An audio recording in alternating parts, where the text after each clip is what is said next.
Welcome, everyone, and a massive, massive welcome to all the corporate interns and trainees joining us today. You are stepping into the incredibly fascinating world of quality assurance, and I am absolutely thrilled to be your guide for this explainer.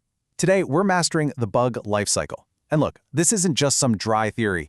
This is literally the core of what you're going to be doing every single day in your new roles.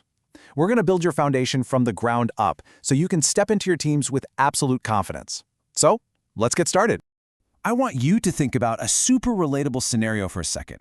Have you ever been shopping online, you finally find that perfect item, you click buy, and absolutely nothing happens? Or, maybe the screen just permanently freezes. As a consumer, that is incredibly frustrating. You probably just closed the tab and walked away. But for us, as QA professionals, that exact moment of user frustration is actually the starting point of our job. That failure right there, that's exactly what we hunt for. Okay, let's dive into this. Here is our roadmap for today's structured learning session. We've got 4 key areas to get you fully up to speed. First, we'll meet the software bug. Second, we're going to look at severity versus priority. Third, we'll map out the actual bug lifecycle. And fourth, we're wrapping up with reporting bugs like a pro. All right, kicking things off with Section 1, meet the software bug.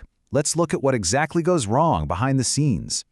To truly understand the villain of our story, we need a textbook foundation. A software bug is defined as an error, flaw, or fault in a computer program that produces an incorrect or unexpected result. Now, I know that sounds a bit academic, but this definition is absolutely critical for everything else we're going to cover in this explainer.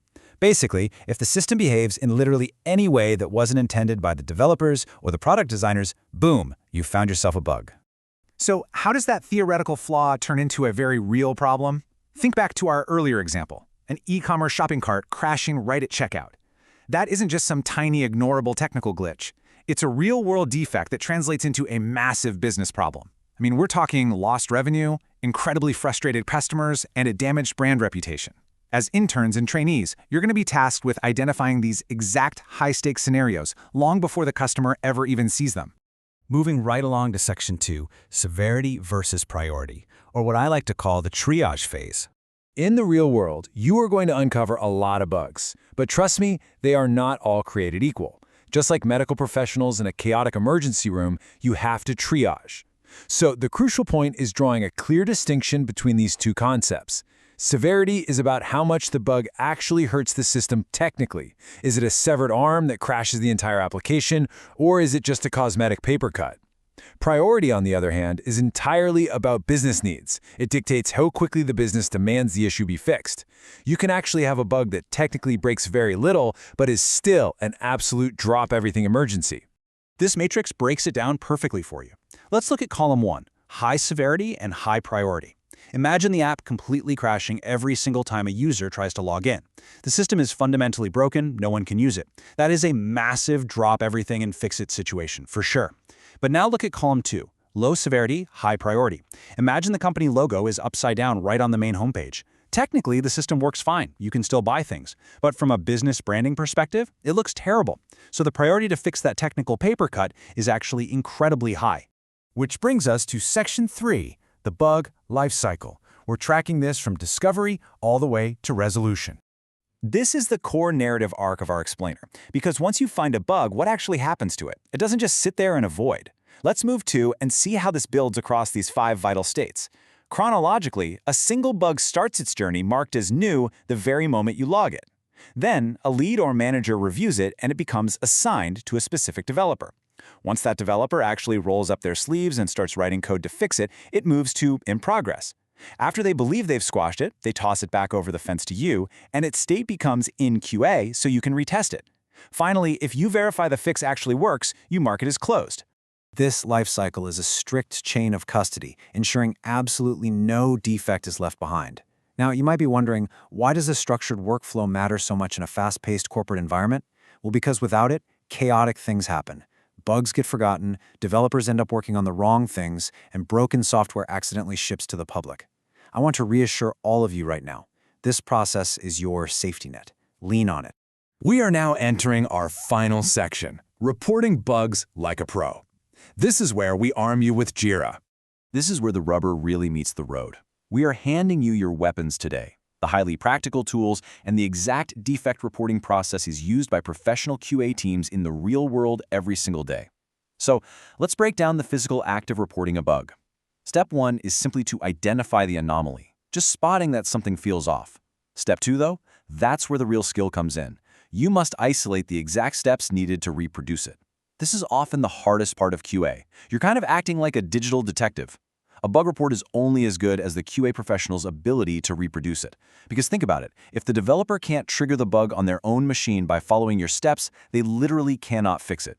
Finally, step 3 is to document those exact steps clearly in your tracking software, like Jira. Now, what's really interesting about this slide is how this exact template will become your daily blueprint. These are the essential Jira ticket fields you'll be using constantly in your internship. You need a highly descriptive title. You need the environment. Were you on Chrome, Safari, an iPhone, a Windows PC? You absolutely need the numbered steps to reproduce. And crucially, you need to state the expected result versus the actual result. Using this exact template completely removes any ambiguity.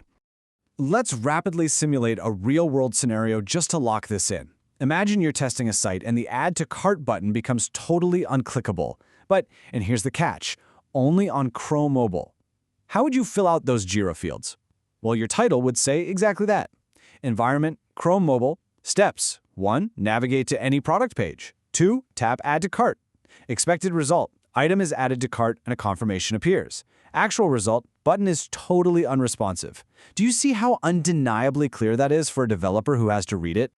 Okay, let's throw a second, higher severity scenario at you. Imagine the user app completely freezes during the password reset flow.